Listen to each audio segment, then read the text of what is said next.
Singapore is a fortress of extreme wealth, but the most important rule for high society people is to never become the story. If you break that rule, the results are terrible. This is the dark truth about Southeast Asia's most important financial center. Today, we talk about the shocking rise and fall of Singapore's most famous female billionaire, who disappeared without a trace and lost $5 billion. In Singapore, being invisible is not just a choice, it's a way of life. The cult of the founder, Olivia Lum's ascent. In the gleaming, meticulously engineered metropolis of Singapore, power is traditionally quiet, inherited, and deeply institutional. The city-state's staggering wealth was built over generations by tight-knit families controlling banking, real estate, and shipping empires. But at the dawn of the 21st century, a new kind of idol emerged. Her name was Olivia Lum, and her story was so flawlessly cinematic that it captivated an entire nation, fundamentally rewriting the rules of who could become a billionaire in the Lion City. To understand the magnitude of Olivia Lum's empire, you must first understand her origins, which could not have been further removed from the manicured lawns of Singapore's elite. Born in Kampar, a small town in the state of Perak, Malaysia, she was an orphan who was adopted at birth by an elderly woman she referred to as her grandmother. Raised in punishing poverty, her early years were defined by absolute survival. She arrived in Singapore at the age of 15, driven by a relentless, burning ambition to escape the destitution of her childhood. Supporting herself through an exhausting array of odd jobs, from tutoring to sales, she eventually earned an honors degree in chemistry from the prestigious National University of Singapore. She began her corporate career as a chemist at Glaxo Pharmaceutical, securing the kind of stable, well-paying job that most people in her position would never dare to leave. But Olivia Lum was not interested in being an employee. She was an architect of capital. In 1989, at the age of 28, she made a gamble that would define her life. She sold her condominium and her car, scraping together a mere $20,000 in seed capital to launch a company called Hydrochem. In the early days, there was no glamour. She personally rode a motorcycle under the scorching equatorial sun, traversing the industrial estates of Singapore and Malaysia to sell water treatment chemicals and basic filtration systems to factories. However, her true genius was not just in chemical engineering. It was in recognizing the massive, existential geopolitical vulnerability of Singapore itself. Singapore is a densely populated island with virtually no natural freshwater resources. For decades, the nation's absolute lifeblood was entirely dependent on water imported from neighboring Malaysia via the causeway pipelines. Water security was not just a civic issue, it was the ultimate matter of sovereign survival. Lum realized that if she could master advanced membrane technology and large-scale desalination, she wouldn't just be building a utility company, she would be securing the independence of an entire nation. Hydrochem evolved into Hyflux, and the company's trajectory over the next 2 decades was nothing short of parabolic. Lum pioneered proprietary ultrafiltration membranes that were lighter, more efficient, and highly scalable. As the Singaporean government aggressively pushed to develop new water, recycled and desalinated water, Hyflux became the state's most critical corporate partner. The company went public in 2001, and the markets responded with euphoric enthusiasm. By 2005, Olivia Lum had amassed a personal net worth exceeding $240 million, securing her place as the only woman on the Forbes Southeast Asia Rich list. The golden era and the trap of visibility. As Hyflux expanded globally, securing massive engineering, procurement, and construction contracts in China, India, the Middle East, and North Africa, Olivia Lum transitioned from a scrappy entrepreneur to a bona fide national icon. She was celebrated as the ultimate symbol of the Singaporean dream. She won the prestigious Ernst & Young World Entrepreneur of the Year award, the first female in history to do so. She was appointed as a nominated member of parliament, advising the highest echelons of government. Her face graced the covers of leading business magazines, and she became a ubiquitous, highly polished presence in the international media, championing the cause of global water sustainability. At its absolute peak, Hyflux boasted annual revenues exceeding $500 million, with a staggering market capitalization soaring past $1.5 billion. But behind the glittering awards and the soaring stock price, a dangerous financial architecture was being constructed. The fundamental problem with building massive nation-state-level infrastructure is that it requires terrifying amounts of upfront capital. Engineering and construction provide short-term cash flow, but long-term operations and maintenance require deep, institutional pockets. The fatal pivot occurred when HyFlux aggressively bid for and won the contract to build the Tuwa Spring Integrated Water and Power Project. This was a monolithic, incredibly ambitious undertaking. Southeast Asia's largest desalination plant paired directly with a massive 411-megawatt gas turbine power plant. The logic seemed sound on paper. The power plant would generate cheap electricity to run the energy-intensive desalination process, and any excess power would be sold directly to the Singaporean national grid for a handsome profit. But the price tag for this futuristic marvel was a staggering $1 billion. To fund this leviathan, HyFlux needed financing far beyond what traditional banks were willing to risk.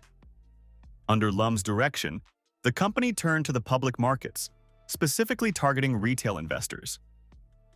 They aggressively issued complex financial instruments known as perpetual securities and preference shares. These were heavily marketed to mom-and-pop investors, retirees, teachers, and middle-class savers desperate for yield in a low-interest rate environment. Promising incredibly attractive coupon rates of up to 6%, HyFlux successfully raised roughly $900 million from the public. These retail investors didn't just buy the bonds because they understood the complex mechanics of gas turbines and reverse osmosis. They bought them because they deeply, fundamentally trusted Olivia Lum.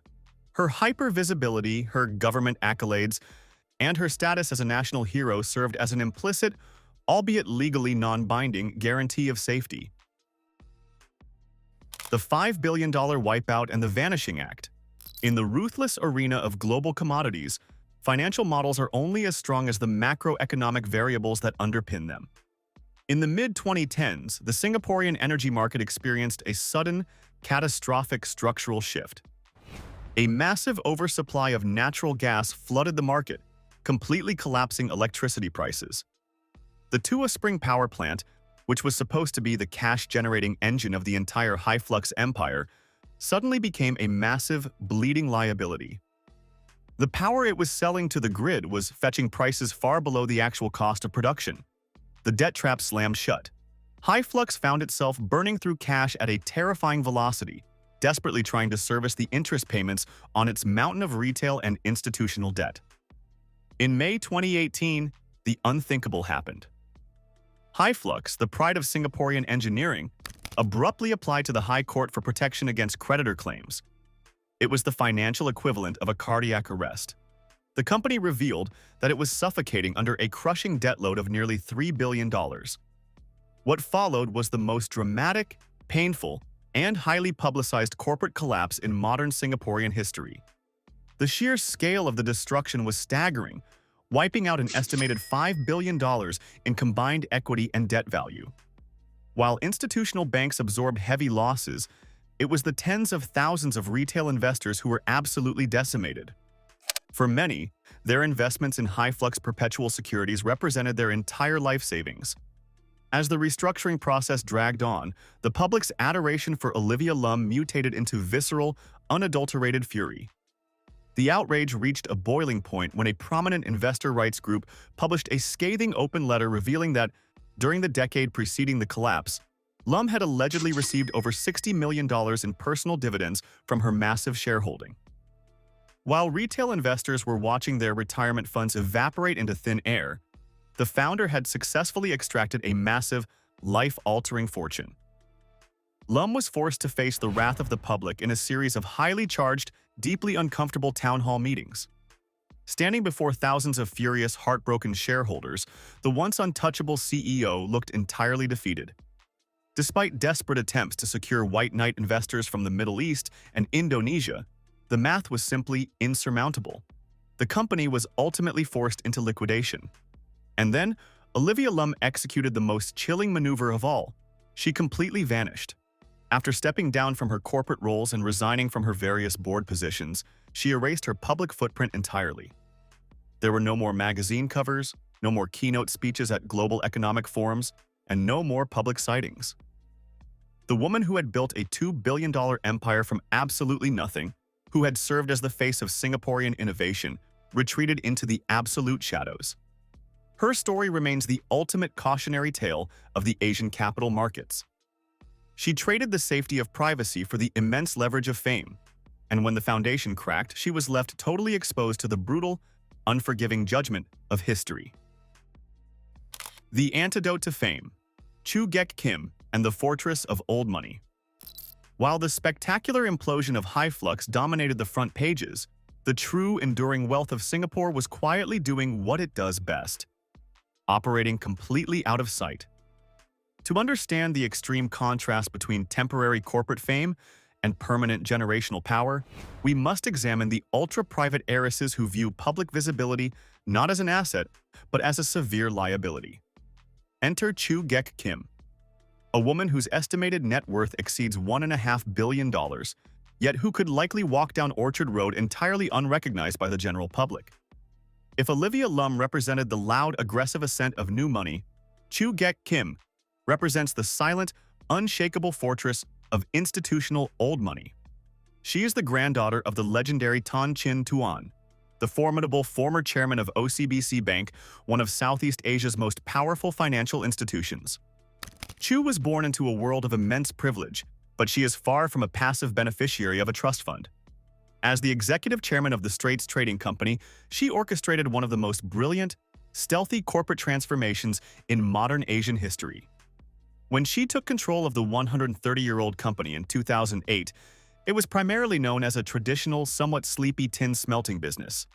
Tin mining is highly industrial, unglamorous, and incredibly far removed from the glittering tech startups and massive infrastructure plays that usually attract media attention. And that was precisely the point. Operating entirely outside the glare of the public spotlight, Chu ruthlessly optimized and restructured the legacy empire. She didn't seek retail investors or issue high-yield perpetual bonds. Instead, she quietly diversified the company's massive underlying capital into high-yield real estate and hospitality ventures. Her masterstroke was acquiring a strategic 20% stake in ARA Asset Management, a premier Singapore-based property fund manager. As the Asian real estate market exploded in value, this single, quietly executed investment generated an astonishing $1.1 billion gain for Straits Trading when the shares were eventually acquired by logistics giant ESR. Today, Chu controls Straits Real Estate, a monolithic investment vehicle managing billions of dollars in premium property assets across Singapore, Australia, Japan, South Korea, and China. She also partnered with the billionaire Ng brothers to form Far East Hospitality Holdings, controlling tens of thousands of hotel rooms globally. Her wealth is fundamentally different from the wealth of a celebrity CEO. It is not dependent on public sentiment, retail investor confidence, or media narratives. It is deeply embedded in the physical bedrock of global real estate and the unyielding mathematics of institutional fund management. Chu Gek Kim's lifestyle reflects her business philosophy: absolute, uncompromising discretion. She does not flaunt her billion-dollar fortune on social media. She rarely grants personal interviews, and she completely avoids the flashy, celebrity-driven circuits of the newly rich. She proves that in the highest echelons of global finance, true power whispers. It doesn't need to shout to raise capital, and it certainly doesn't need the public's validation to validate its existence. The Nassim Road Fortress, Jin Xiao Kun's invisible empire. But what of the new generation of self-made billionaires? Did they learn the brutal lessons of the high-flux collapse, or are they destined to repeat the cycle of hypervisibility and inevitable backlash? The answer lies behind the heavily fortified, impenetrable walls of Singapore's most exclusive residential enclave, where the newest titans of industry are aggressively converting their paper wealth into physical, unassailable isolation.